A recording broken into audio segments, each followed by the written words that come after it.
It's gone, and today we are going to look at a deep dive into the Cubs' future and why I think that they're going to be competitive in just a few years.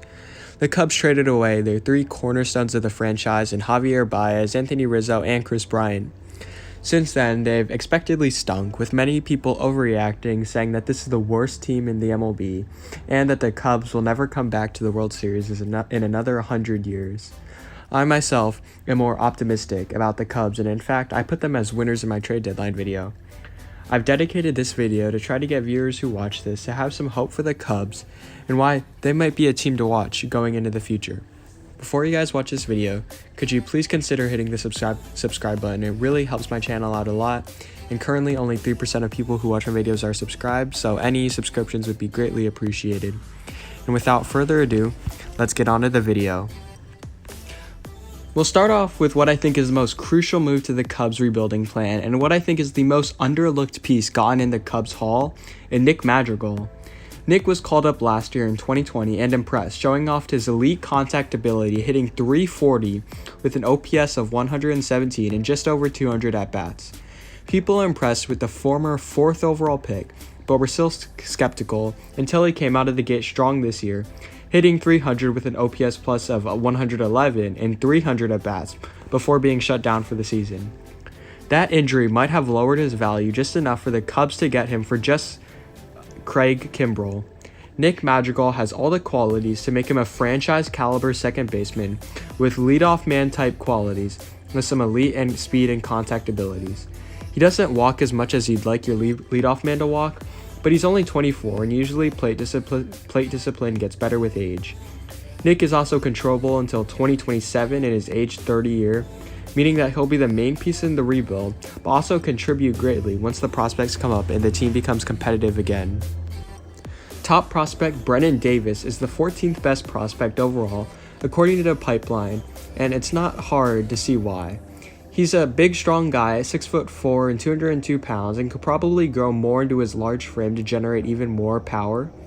I think that he landed on the national map after he hit 2 home runs and won MVP at the All-Star Futures game, but he's producing long before that. Throughout his minor league career, his OPS sits at around 950, which shows that he consistently barrels up the baseball, and to boot, he can also fly around the base paths. He also has 17 steals to go along with his 21 career home runs across 500 at-bats in the minor leagues. As prospects go, he's a relatively safe player as he has shown the ability to produce at the AA level, which often stumps a lot of talented young players. He could come up to the majors within the next year, but is probably going to make his major league debut in the late 2022 season or early 2023 season. Scouts see a 30 home run, 30 steals guy, and I can't help but compare him to a bigger Ronald Acuna Jr. Brailyn Marquez and Jordan Wicks are both talented left-handed pitching prospects that probably couldn't be more different. Brailyn is probably classified as a hurler rather than a pitcher, as his command isn't the best, but his stuff is excellent. His fastball has an 80 grade, which means that it's a Hall of Fame level pitch, and watching him throw it just a few times, you can easily see why.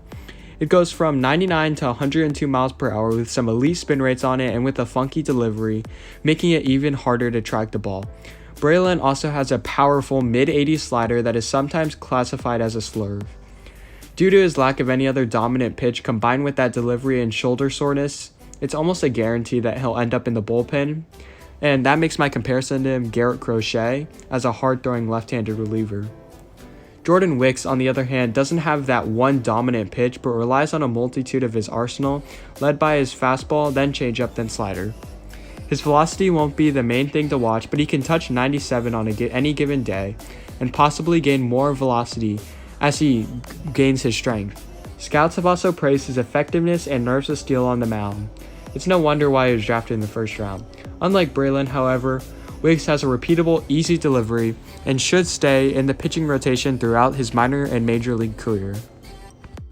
Pete Crow-Armstrong is the best prospect received from the trade deadline, and he looks like he can be the center fielder for the future. Drafted with the 19th pick in the 2020 MLB draft, Crow-Armstrong was regarded as having one of the purest left-handed swings capable of hitting the ball to all sides. However, the main plus about Pete Crow-Armstrong is his defense. From the center field position, he has great speed and tracking ability, and combined with an above-average arm, he can be a Gold Glove caliber center fielder. While his power isn't currently there, he has the gap-to-gap ability which pairs with his speed, and some scouts have said that he could develop into a player that could hit 15 to 20 home runs as he develops and grows his strength more. He's only 19 after all and is incredibly raw, but the talent is there, and if he develops in the Cubs minor league system, they could have a stud on their hands. The last prospect I really want to talk about is Christian Hernandez. While only 17, he was considered the best prospect in the 2020 international signing class by some scouts, and impressing the same scouts who scouted past greats like Eloy Jimenez, Gleyber Torres, and others. Hernandez has the potential to be a 5-tool player at shortstop and has no noticeable holes in his game. Currently, in just under 100 at-bats in the Cubs Rookie League, he holds an on-base percentage of .383 and combined with 2 home runs and 13 stolen bases. Scouts can see a 300 leadoff hitter with 30 home runs if everything works out. His swing is fluid and he looks to get the barrel on the ball to produce his power rather than search for it. However, by the way I'm talking about him in this video, you might be wondering why he isn't nationally known. Well, he's only 17 and incredibly raw. Any numbers proposed are mere projections, and the chance that he becomes a superstar at shortstop are pretty small at the grand scheme of other prospects who have flamed out in the minors or major leagues.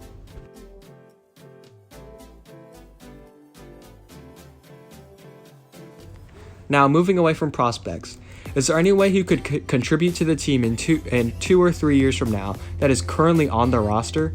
The easy answers here are Wilson Contreras and Nico Hoerner, who are some great talents and, in Nico's case, under control for the next few years.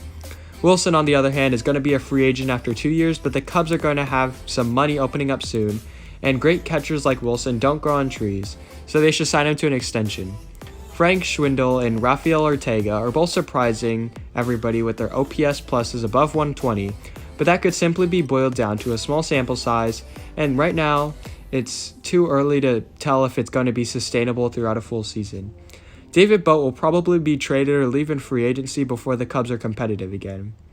On the pitching side, Kyle Hendricks looks like he could be a decent mid-rotation starter, as his game will most likely age gracefully, and Albert Azole and Justin Steele might pan out to be something decent, but right now it's too early to tell. Overall, the Cubs' major league roster has a few pieces to work around, but not much else. All these factors are great, and the prospects are pretty decent, but the main reason why I know the Cubs are going to be great, and this may be a cheap reason, but their money will be opening up going into the 2024 season. After this season alone, they'll be opening up just about $48 million with Baez, Bryant, and Rizzo coming off the books. And by 2024, they will have some bloated contracts in Jason Hayward and Kyle Hendricks also going off the books, totaling another $40 million. Combine that with John Lester's buyout and Craig Kimbrell, that means that they will have upwards of $100 million to spend available for that offseason. Some notable free agents in that offseason alone are Shohei Ohtani, Cody Bellinger, Josh Hader, and Ketel Marte, to name a few, and the Cubs should be able to sign not one but multiple stars that offseason. That would look like an exact replica of the Cubs' 2015 offseason, and it could lead to another World Series the year right after that. Thank you guys so much for watching. Remember, if you enjoyed, please remember to like, share, and subscribe, and comment down below new video ideas. Also, if you like this kind of format of videos and would like to see another why I like their rebuild, such as like the Tigers or another team like that, just comment down below. And you can also always comment down below other video ideas you have. I'll probably make them. And yeah, see you guys in the next video. Bye.